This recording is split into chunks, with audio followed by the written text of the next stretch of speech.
5월은 특별히 가정의 달입니다. 가정은 하나님이 만드신 인류 최초의 공동체가 가정입니다. 하나님이 주시는 모든 은혜 그리고 모든 축복이 가정으로부터 시작을 합니다. 가정은 그 본질이 사랑입니다. 여러분 잘 아는 제2차 세계대전 때 독일이 패전하고 나니까 미군들이 전쟁 고아들에게 먹을 것을 제공해 주었습니다. 그런데 아이들이 하나씩 자꾸 죽어가는 겁니다. 원인이 무엇인가 조사해 보았더니 그들에게 비타민이나 영양소가 부족한 것이 아니었습니다. 그 원인은 사랑의 결핍이었다고 합니다. 아이들에게 따뜻하게 품어줄 부모의 사랑에 품이 없었습니다. 그들은 사랑에 굶주렸고 사랑을 그리워하면서 아이들이 좋은 영양분 있는 음식을 먹으면서도 하나씩 죽어가더랍니다. 여러분, 사람은 짐승과 다릅니다. 영혼이 있고 정신이 있습니다. 의식주만 해결되었다고 행복하다고 말하지 않아요. 자유가 있어야 하고 평안이 있어야 하고 사랑이 있어야 합니다. 가정은 육체와 정신의 안식처가 될 뿐 아니라 또한 행복의 뿌리가 되는 겁니다. 그래서 21세기에 가장 큰 위기는 경제가 아니라 가정이다 라고 말합니다. 걷잡을 수 없이 가정들이 파괴되어 가고 있습니다. 함께 사는 공동체 속에 기쁨이 있어야 하고 행복과 즐거움이 있어야 합니다. 함께 고통을 나누고 사랑을 나누는 공동체가 바로 가정입니다. 여러분, 행복은 저절로 이루어지는 산물이 아니라 만들어가야 합니다. 창조해가는 거예요. 마치 조각가가 정성껏 조각 부문을 다듬어서 종으로 다듬어 만들듯이 아름다운 작품을 만드는 것과 같습니다. 행복한 가정의 가장 중요한 것은 저는 관계 회복이다라고 생각해 봅니다. 부모 관계, 자식 관계, 형제 관계, 부부 관계 등 이런 관계가 잘 맺어질 때에 행복한 가정이 되고, 반면에 이런 관계가 뒤틀릴 때에 불행이 시작이 되는 거예요. 이것은 가정만이 아닙니다. 정치, 경제, 사회, 문화, 교육 모든 영역에서 모든 분야가 동일한 거예요. 여러분, 성경에 야곱이를 보십시오. 형제간의 뒤틀린 관계로 인해서 형 에서는 동생을 죽이려고 분노하면서 20년 동안 400인의 군사를 거느리고 칼을 갈고 있었어요. 20여 년의 세월을 낭비했습니다. 그런가 하면 동생 야곱은 성공하고 돌아오는 것 같았지만 불안과 두려움과 공포에 떨고 있는 이 불안한 모습을 볼 수가 있습니다. 성경은 모든 관계를 함축하면 세 가지로 보입니다. 하나는 하나님과의 관계입니다. 끊임없이 하나님과의 관계를 우리에게 말씀하고 있습니다. 또 하나는 물질 관계입니다. 인간은 물질을 떠나서 살 수가 없습니다. 그 다음은 사람과의 관계입니다. 사람은 사람을 떠나서 살 수가 없습니다. 이런 관계가 잘 맺어질 때에 평안이 있고 그곳에 안식이 있고 행복이 있습니다. 반면에 이런 관계가 뒤틀렸을 때에 오는 고통을 말할 수 없는 거예요. 여러분, 십계명을 자세히 보면 이런 관계로 이루어졌습니다. 1계명부터 4계명까지는 하나님과의 수직적인 관계를 말씀합니다. 인간이 어떻게 하나님을 바로 관계를 맺고 살아가는 것인지 그 사는 방법을 잘 기준으로 말씀해 줍니다.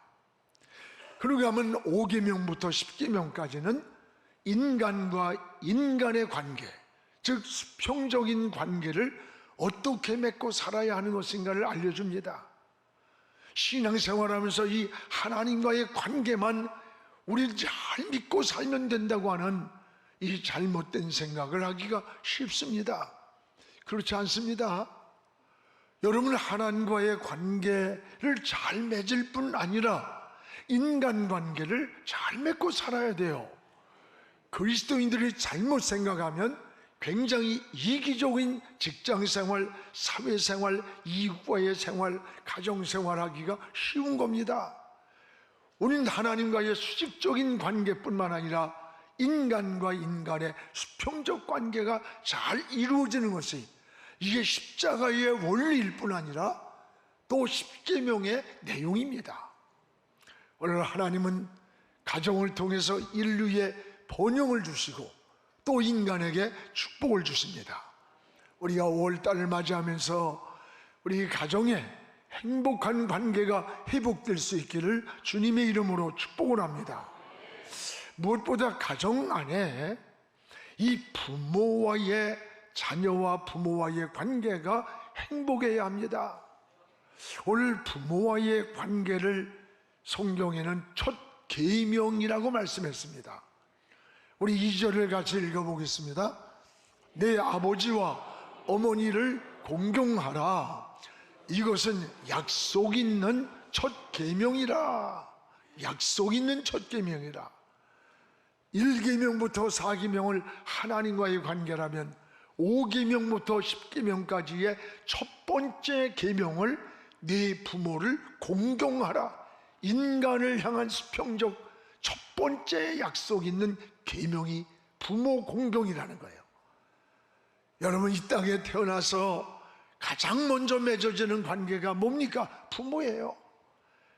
이것은 사람이 선택할 수 없는 하늘이 내려준 천륜이라고 합니다. 여러분, 자식이 좋은 부모를 선택할 수 있지 못합니다. 또한 부모가 좋은 자녀를 선택할 수 있는 것도 아니에요. 이것은 사람이 선택할 수 없는 천륜이에요. 그러므로 부모와의 관계를 잘 맺고 사는 것, 이것이 바로 행복인 것입니다. 그래서 오늘 3절에 내가 부모를 공경하라, 이것이 첫 계명이니 땅에서도 잘되고 장수하리라는 축복을 약속을 하는 거예요. 바울은 자녀들에게 두 가지를 말씀합니다. 하나는 주 안에서 순종하는 것, 또 하나는 부모를 공경하는 것. 이것이 내가 땅에서도 잘되고 장수하는 복을 누리는 비결이라고 했습니다. 그렇습니다. 성경에는 부모를 가정의 제사장으로 표현하고 있습니다. 여러분, 3절에 보면 내가 잘되고 땅에서 장수하리라. 내 부모를 공경하면 내가 잘되고 땅에서 장수하리라. 기복신앙이 아니에요. 자녀를 향한 제사장이 바로 부모입니다. 여러분, 하나님은 여러분에게 제사장적 축복권을 주셨어요. 성경에 아브라함이 이삭을 축복하고 이삭이 야곱을 축복하고 야곱이 요셉이를 축복합니다. 그 축복하는 그대로 되었습니다. 부모는 바로 가정의 제사장의 축복권자이기 때문에 그렇습니다. 여러분, 여러분의 자녀를 향해서 여러분 축복권자가 부모라면 자녀를 향해 마음껏 매일같이 믿음으로 축복해 주시기 바랍니다. 가정을 마음껏 축복해 주시기 바랍니다. 이것이 부모된 제사장적 은혜예요. 여러분의 가정의 제사장으로 하나님이 세우셨기 때문입니다. 저는 우리 아이들이 한국에 있을 때에 새벽 기도를 집사님이 갔다 오면 매일같이 자는 아이들 머리에 손을 얹고 기도를 해요. 때로는 기도를 자면서 받으면서 눈물을 흘리기도 하고, 난 또 부흥회를 자주 가고, 그리고 들어올 때면 가슴에 끌어안고 머리에 손을 얹고 축복을 해줘요. 그들이 성장하고 이제 사회생활을 하면서 고백이, 나에게 좋은 옷을 해주었던 것, 좋은 곳을 데려갔던 것, 맛있는 걸 사줬던 것은 기억이 안 납니다. 새벽마다 엄마가 새벽 기도를 갔다 와서 내 머리에 손을 얹고 내가 너를 축복한다 라고 기도해 주었던 것, 아빠가 나갔다 들어올 때면 끌어안고 머리에 손을 얹고 축복해 줬던 것, 이것이 오늘 우리에게 주신 은혜고, 오늘 신앙을 지키고 믿음을 지키고 하나님이 이런 은혜와 복을 주셨다는 고백이에요. 그렇습니다. 여러분은 가정의 제사장이에요. 여러분의 자녀를 마음껏 축복해 주시기 바랍니다. 여러분의 가정을 마음껏 축복해 주는 제사장이 되시기 바랍니다.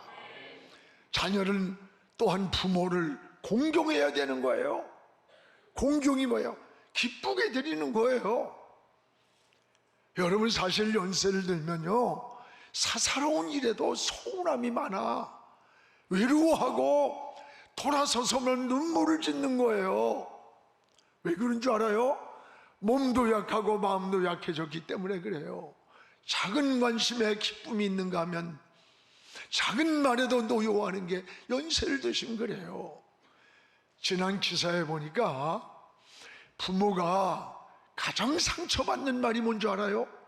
말이 안 통해. 말이 무시해버리는 거랍니다. 연세 드시면요 말이 많아져. 우리끼리 얘기지만. 근데 그걸 무시해버리고 말이 안 통해.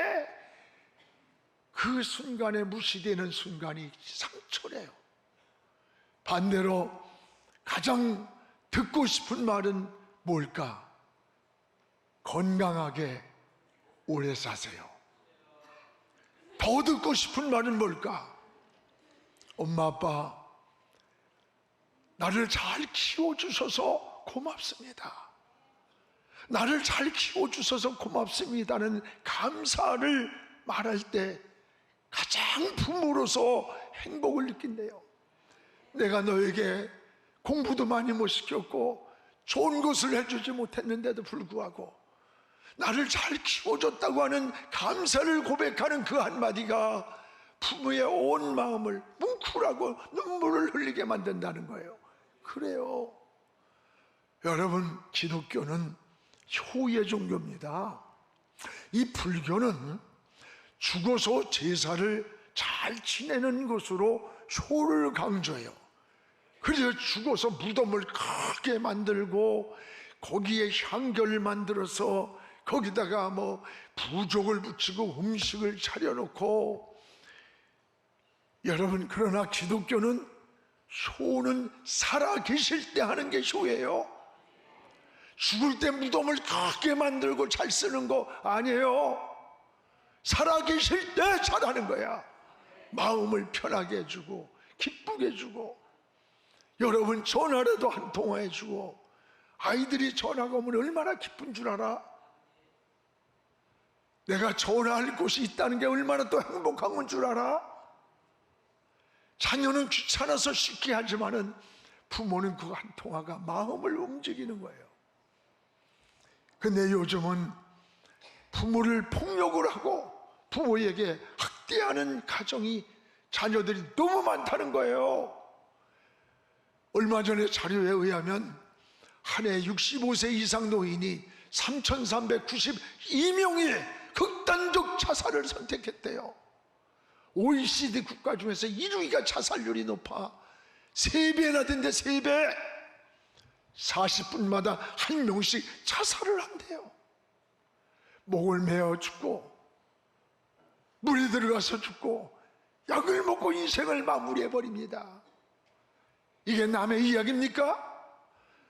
부모가 귀찮은 존재로 전락한 시대예요.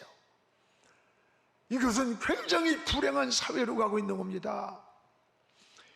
여러분, 그러나 부모가 생각하는 자식과 자식이 생각하는 부모는 비교가 되지 않아. 탕자의 비유를 보세요. 탕자는 아버지의 유산을 가지고 떠난 시간부터 아버지 생각 안 했어요. 망하고 병들고 나니까 그때서야 아버지 집이 생각났어. 그러나 아버지는 재산을 주고도 떠나는 그날부터 돌아오는 시간이 언제인지 모르나, 눈이 오나 비가 오나 내 아들이 언제 돌아올까, 어떻게 되진 않을까, 어렵진 않을까. 상고가 이 말은 길거리에 나가서 매일같이 자식을 기다리고 있었다는 거야. 이게 아버지의 마음인 거야. 이게 부모의 마음인 거야. 자식과 부모는 비교가 되지 않아요. 우리도 언젠가는 노인이 될 날이 옵니다. 이제 우리 교회도요, 44년 동안 목회하면서 그렇게도 젊었던 사람들이, 성도들이 그렇게 예뻤는데, 청년이었는데, 지금 보면 44년 지난 동안에 머리가 허옇게 바래버렸어. 나도 마찬가지지. 여러분, 노인 문제라는 것은 언젠가 우리 자신의 문제라는 것을 우리가 인식을 해야 돼요. 살아계실 때에 잘해야 됩니다. 떠나고 나면은요, 후회하는 거예요. 얼른 여러분, 부모와 자녀의 관계, 부모가 자녀를 사랑하고 또 자녀가 부모를 공경하는 것, 제사장된 부모들, 자녀들을 마음껏 신앙으로 축복해 주십시오. 그리고 부모를 공경하는 자녀들 되기를 축복합니다.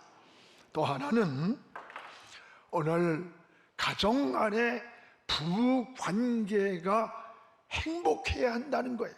부부 관계가 행복해야 한다라고 하는 겁니다.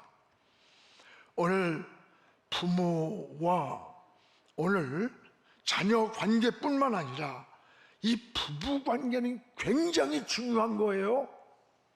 부부는요, 촌수가 없어요. 무촌입니다. 딱 헤어지면 남이의 남. 옆에 쳐다볼 것도 없어. 봐도 남이니까. 그럼에도 불구하고 가장 중요한 관계가 뭐냐? 부부 관계예요. 이런 부부는 오직 사랑으로 맺어진 관계입니다. 가정의 본질이 뭘까? 소유? 아니에요. 사랑인 거예요. 부부 관계가 행복할 때에 자녀의 관계, 부모 관계, 시댁, 처가 다 평안해지고 좋아지는 겁니다. 어떤 사람은요, 저한테 효도한다고 그래. 목사님, 저는요, 내가 우리 부인한테 내가 당신은 없어도 되지만은 부모 없이는 못 살아. 그러면서 효도한다고 그래. 그리고 부부간의 갈등이 말도 못해. 여러분, 이게 진짜 효도예요? 부모가 볼 때? 이 말이 굉장히 불효하는 것이고 어리석은 자의 말이에요. 여러분, 부부관계가 깨져보세요. 자식 새끼, 처가, 시가, 아이고 다 깨지고 박살나는 거예요. 마누라가 보기 싫은데 무슨 놈의 처갓집이 보고 싶어. 남편이 왼수로 보이는데 무슨 시가의 식구가 사랑스러워. 자식부터 다 깨지는 거야. 이 부부라고 하는 것은 둘의 문제가 아닌 거예요. 이건 자녀와 직결된 문제이고 가족사와도 직결되어 있는 것이 부부의 문제라는 거예요. 그래서 혼자만의 이익이나 혼자의 쾌락을 위해 살아갈 수 없는 관계가 부부의 관계라는 것을 기억해야 됩니다. 서로 이해와 양보와 그리고 사랑으로 행복을 자꾸 만들어 가야 되는 거예요. 부부는 서로의 행복을 창조해 가는 것입니다. 이것이 우리 인생의 지혜입니다. 여러분도 사랑할 수 있을 때 사랑하며 사십시오. 사실 떠나고 나면은요 후회합니다. 후회해요. 전에 제가 오래전에 한번 이야기한 것 같아요. 이불은 누가 빨라고 라는 글을 읽다가 참 많은 눈시울을 적셨습니다. 아내가 어이없이 갑자기 떠났습니다. 유치원 다니는 아들과 무려 4년 동안을 혼자 살면서 엄마 노릇까지 해야 했습니다. 어느 날 출장으로 인해서 어젯밤 남아있던 찬밥을 아이에게 먹이고 그날따라 저녁 늦은 시간에 집에 들어왔어요. 너무나 피곤해서 신사복 윗도리를 벗어던지고 침대에 가서 벌통 누웠는데 침대 밑에서 붉은 국물이 튀어나오면서 라면 국물이 그냥 탁 튀어나와서 옷을 다 버리고 이불을 다 버렸어요. 너무 화가 난 이 아버지가 아이를 향해서 막 이성을 잃을 정도로 막 두드려 팬 거예요. 마구 때리면서, 야, 엄마도 없는데 이불 누가 빨라고 너 이런 장난을 해? 이런 장난을 막 두드려 패는데 이 아이가 울면서, 아빠 그런 게 아니야, 아빠 그런 게 아니야, 내 말 좀 들어봐. 그 순간에 매를 멈췄대요. 아침에 아빠가 남겨놓았던 밥을 먹었어. 점심이 되어서 유치원에서 주는 밥을 먹었고 저녁이 되었는데 아빠가 돌아오질 않아. 너무 배가 고파서 컵라면 2개를 끓여가지고 하나는 내가 먹고 하나는 아빠한테 드리려고 식을까봐 이불 속에다 넣어놓고 아빠를 기다리고 있었어. 이야기를 듣는 순간에 그 아버지가 너무나 눈물이 나와서 화장실로 들어가서 수돗물을 틀어놓고 막 울었다고 하는 거예요. 아내가 있을 때는 몰랐는데 떠나간 자리가 이렇게 큰 줄은 내가 몰랐다라는 수기의 고백이에요. 그렇습니다. 우리가 함께 있을 때는 그 사람의 소중함을 모르고 살 때가 많아요. 떠난 후에 깨닫고 보니까 그 아내의 자리가 너무나 큰 것을 알렸어요. 그걸 읽다가 참 가슴이 굉장히 뭉클하고 참 찡하더라고요. 저도 참 정말 목회한다는 이유 하나로 참 많은 상처도 주고 힘들게 할 때가 얼마나 많아. 어떤 사람들이 목사님 같이 인재하고 그런 분하고 한 달만 산다면 그게 얼마나 행복할까. 우리 집사람이 물어봐. 이인수야, 한 달 살다 병들어 죽든지 도망간다 그러지. 그 사람이 그 사람이고 그 사람이 그 사람이야. 별건 줄 알아. 오늘 부부간에도 있을 때 잘해야 된다는 거예요. 있을 때. 떠나고 나면은 후회한다는 것을 여러분 기억하시기를 바랍니다. 오늘 우리가 가정의 달에 관계 회복을 위해서 서로 기도하고 서로 노력하는 그런 시간이 되었으면 좋겠습니다. 또 한 가지, 이 부모와 자식의 바른 관계 정립이 필요해요. 오늘 4절을 우리가 같이 한번 읽겠습니다. 또 아비들아, 너희 자녀를 노엽게 하지 말고 어제 주의 훈계와 교훈으로 양육하라. 자녀를 노엽게 하지 말아라. 이게 뭐예요? 자녀들에게 상처 주지 말라는 거예요. 또 부모만 상처받는 게 아니라 자녀도 무섭게 상처를 받아요. 여러분, 자식을 보상을 자녀에게 기대하지 말아야 돼요. 내가 너를 어떻게 키웠는데, 너를 장가 보내기까지, 시집 보내기까지, 먹을 것 못 먹고 입을 것 못 입고 내가 이렇게 해서 공부를 시키고 이렇게 했는데 나를 갖다 이렇게, 이게 뭐예요? 보상심리예요. 이런 보상심리에 빠지면 그 자녀의 가정이 불행해지는 겁니다. 우리는 자녀를 키워준 것으로 끝나야 돼. 자식들이 가정을 이루고 사는 것으로 우리는 행복해야 돼. 여러분, 부모는 교육시키고 양육해준 것으로 보람을 찾고 보상을 기대하지 말아야 돼요. 기대한 것만큼 상처가 옵니다. 자녀가 헤어지지 않고 열심히 살아만 줘도 효도하는 거예요. 열심히 사는 걸 보고 행복해하면 돼. 성도는 신앙만큼은 유산으로 물려주기를 기도하세요.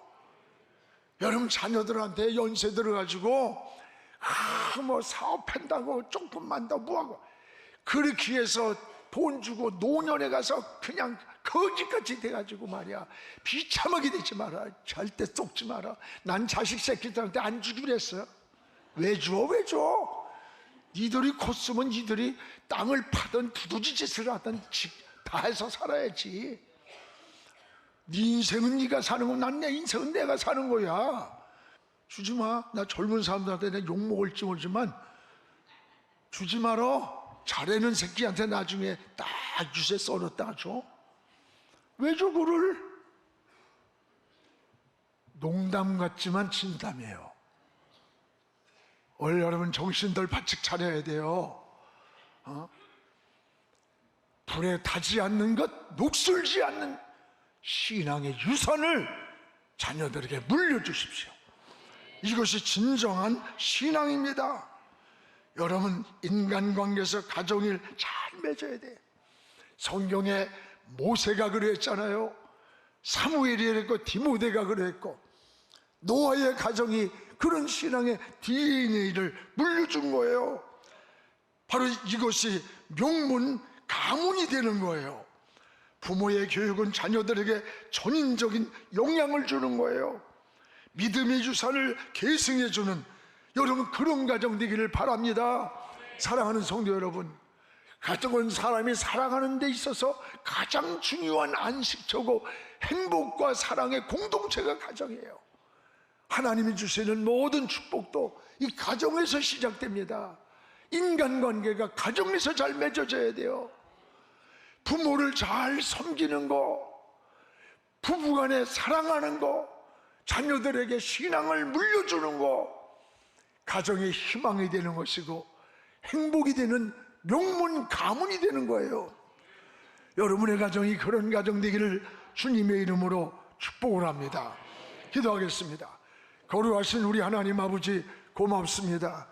오늘도 하나님 가정의 달을 맞이해서 우리가 자녀된 도리를, 부모된 도리를, 부부간에 살아야 할 관계를 하나님 회복하기를 원합니다. 그래서 행복한 가정, 믿음의 가정, 찬송이 들리고 기도가 들리고 하나님의 은혜의 소리가 들리는 우리의 가정으로 회복되게 하여 주시옵소서. 잘못을 용서받고 회개하게 하시고 하나님 앞에 용서받게 하시고 치유받게 하시고, 그래서 다시 한번 은혜의 가정으로 나아가게 하여 주시옵소서. 예수님의 이름으로 기도하옵나이다. 아멘.